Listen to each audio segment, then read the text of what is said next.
बंदा अपनी मर्जी अपनी मनमानी पे उतर आता है तो फिर भटकना उसका मुकद्दर हो जाता है।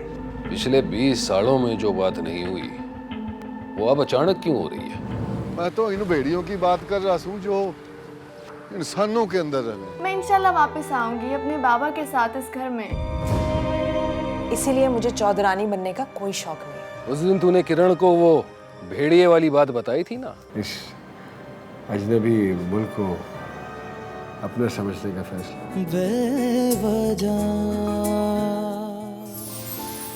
देखिए बेवजह डबल एपिसोड हर पीर की रात 8 बजे सिर्फ TV1 पर। आपसे रिश्ता है प्यार का।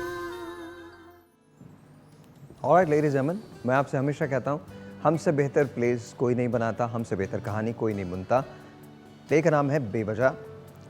कहानी है बहुत सारे लोगों की, लेकिन अब जो कहानी जिस जगह आ गई है वहाँ कहानी में शामिल हैं चौधरी हैदर और चौधरी फैज़ान, उसकी बीवी रूबी और एक लड़की नाज़ो जिसका कत्ल हो चुका है, और नाज़ो का वो बाप जिसका नाम सलामत है, जो वफ़ादार तरीन साथी है चौधरी हैदर का।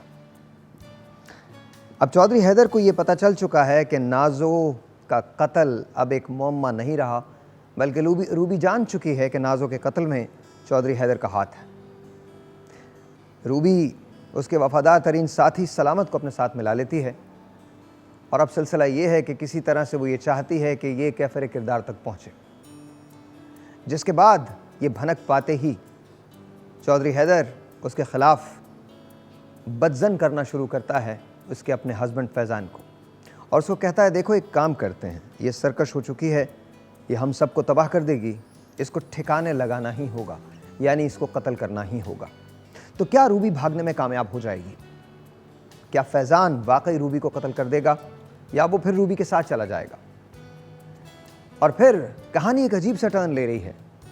किरण की कहानी है, समन की कहानी है, समीर की कहानी है, और सुफियान की कहानी है।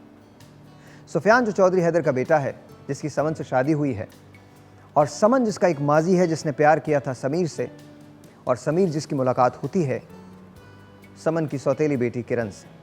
किरण प्यार कर बैठती है समीर को, और समीर किरण से प्यार नहीं करता।